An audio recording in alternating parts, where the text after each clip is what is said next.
Media ప్రదర్శించినటువంటి అత్యుత్సాహం, ఈరోజు న్యాయమూర్తి గారు చేసినటువంటి వ్యాఖ్యలు.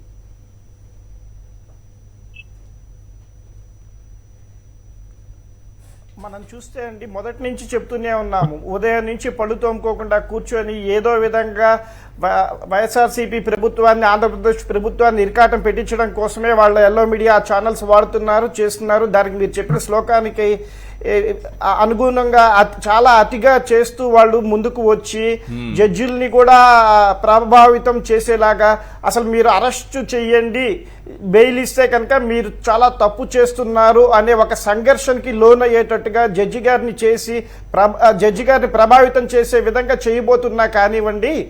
జడ్జి గారు ప్లీజ్ చెప్పండి. వారు రాసిన ఈ ఆర్డర్ కాపీలో అతి ఇంపార్టెంట్ అబ్జర్వేషన్స్ చేశారండి. అది ప్రజలకి తెలియజేయాల్సిన అవసరం ఉంది. అది చాలా ఇంపార్టెంట్ అబ్జర్వేషన్స్ చేశారు అందులో వాళ్ళ వివేకానంద రెడ్డి గారు అల్లుడు LW15 వైఎస్ఆర్సీపీ పార్టీ వారు అవినాష్ రెడ్డి వారికే సీట్ ఇవ్వాలని చెప్పి నిర్ణయం తీసుకున్నారు అని చెప్పి వారి స్టేట్మెంట్లో చెప్పడం కానివ్వండి, లేకపోతే వివేకానంద రెడ్డి గారి కూతురు సునీత గారు మా నాన్నగారు అవినాష్ రెడ్డి గారి విజయానికి ఎంతో తోడ్పడాలనుకున్నారని వారి స్టేట్మెంట్ కానివ్వండి, లేకపోతే అవినాష్ రెడ్డి గారు ఢిల్లీ అకామిడేషన్లో సునీత గారు తీసుకొని టీడీపీ అప్పటి చీఫ్ మినిస్టర్ చంద్రబాబు నాయుడు వాళ్ళే ఈ మర్డర్ చేశారు అని చెప్పి ఆరోపిస్తే దానికి అగైనెస్ట్ గా చీఫ్ ఎలక్షన్ కమిషనర్ వారు సునీత గారు వెళ్ళి కంప్లైంట్ చేసి ఇట్లా టీడీపీ వాళ్ళు ఆరోపిస్తున్నారు, అది తప్పని చెప్పి చెప్పడం కానివ్వండి, ఇవన్నీ కూడా వారి జడ్జిమెంట్లో వారు చెబుతూ వచ్చారండి. అంతేకాకుండా ఈ LW15 వివేకానంద రెడ్డి గారు అల్లుడే ఈ సాక్ష్యాలు తారుమారు చేయడానికి ప్రథమ కారకుడు కనబడుతున్నారు. ఉత్తరం దాచిపెట్టమని చెప్పడం కానివ్వండి, లేకపోతే రక్త మడుగుల్ని తొడవమని చెప్పడం కానివ్వండి, వీటన్నిటిలో కూడా వారి అల్లుడి పాత్ర స్పష్టమవుతోంది అని చెప్పారండి.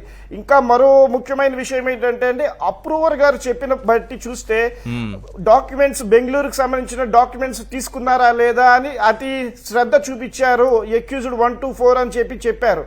కానీ ఇప్పటిదాకా ఆ డాక్యుమెంట్స్ ఎక్కడున్నాయి, అది రికవర్ చేసే బాధ్యత సిబిఐ తీసుకోలేదని కూడా జడ్జి గారు వారు అబ్జర్వేషన్ లో పేర్కొన్నారండి. ఇంకో అతి ముఖ్యమైనది ఏంటంటే అవినాష్ రెడ్డి గారు ఇంట్లో ఉన్నారు అని పేర్కొంటుంటే సిబిఐ ప్రోగ్రామర్ మాత్రం 2 గంటల 42 నిమిషాలకి ఉన్నారు అని చెప్తున్నారు. అదే మన అప్రూవర్ గా మారిన A1 దస్తగిరి ఏం చెప్తున్నాడు, మేము ముగ్గురం కలిపి ఒకేసారి బయటకు వచ్చామన్నారు. అంటే ఒకళ్ళ తిరిగి ఒకళ్ళకి సంబంధం లేదు. సిబిఐ చెప్పినట్టుగా 1:58 గంటలకి అవినాష్ రెడ్డి గారి ఇంట్లో A2 ఉంటే మరి PW6 వాళ్ళ ప్రోగ్రామ్ ఏమో 2 గంటల 42 నిమిషాలు అంటున్నారు. మరి మేము అందరం కలిపి ఒకేసారి బయటకు వచ్చాము దస్తగిరి అంటున్నారు. ఇవన్నీ కూడా అతి క్షుణ్ణంగా అంత సంఘర్షణలో కూడా న్యాయాన్ని నిలబెట్టాలి, న్యాయాన్ని కాపాడాలి. మన చరిత్రలోనే ఉంది, ఒక్క నిరపరాధికి కూడా ఎటువంటి నేరము ఆపాదించకూడదని అంబేద్కర్ గారు రాసిన రాజ్యాంగం ప్రకారం ఒక నిరపరాధిని కానీ లేకపోతే అక్యూజ్డ్ని కానీ ఏ విధంగా అది ఏ విధంగా తీర్పు చెప్తున్నారని మొత్తం రికార్డు అంతా క్షుణ్ణంగా పరిశీలించి దాని ప్రకారం సిబిఐ వారు చేసిన పొరపాట్లను కూడా చూపించారు. అసలు స్టేట్మెంటే రికార్డు చేయకముందే మీరు ఎట్లా మున్నా గారి అకౌంట్ లోంచి డబ్బులు రికవర్ చేయగలిగారు, దానికి ఇప్పటిదాకా సిబిఐ వద్ద సమాధానం లేదు.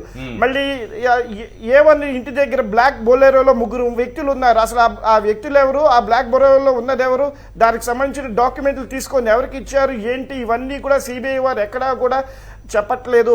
అందులో అతి పెద్ద మోటివ్ కూడా బెంగళూరు డాక్యుమెంట్స్ కనపడకపోవటమే, వాటిని తీసుకోవటం కోసమే మర్డర్ చేసినట్టుగా మోటివ్ లో స్పష్టంగా తేలుతుందని కూడా జడ్జి గారు వారి తీర్పులో పేర్కొన్నారండి.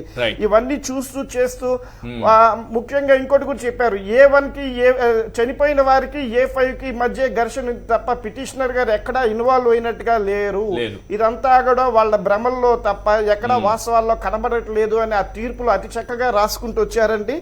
మొదటి నుంచి చూస్తున్నాం ఈ పచ్చ ఛానళ్ళు ఓన్లీ వాళ్ళకి సంబంధించిన కొన్ని విషయాల్ని అడ్డం పెట్టుకొని చేస్తూ మీడియాని అడ్డం పెట్టుకొని అన్ని వ్యవస్థలను ప్రభావితం చేయటం, అందరి వ్యక్తుల్ని భయభ్రాంతులకు గురి చేయటము చెందటం చూస్తున్నారు. ఈ రోజు కూడా తీర్పు వచ్చిన తర్వాత ఈ జడ్జిమెంట్ లో చెప్పిన ఈ వాస్తవాలన్నింటినీ వదిలేసి ఎక్కడా కూడా వీటి మీద చర్చ పెట్టకుండా మనం చేసిన తప్పుని జడ్జి గారు వారి తీర్పులో చక్కగా పేర్కొన్నారన్న ఆలోచన లేకుండా మళ్ళీ ఆ అవాకులు చెవాకులు ఏదో జరిగిపోతుందని మళ్ళీ ప్రజల్లో అలజడి సృష్టించడం మొదలు పెట్టారండి. యథావిధిగా ఇంత తీర్పులో జడ్జి గారి సంఘర్షణలో తర్వాత కూడా వీటిలో సిగ్గు రాలేదండి, ఇంకా వాళ్ళు అదే పందాలో నడుస్తుంటాం ఏమైందండి?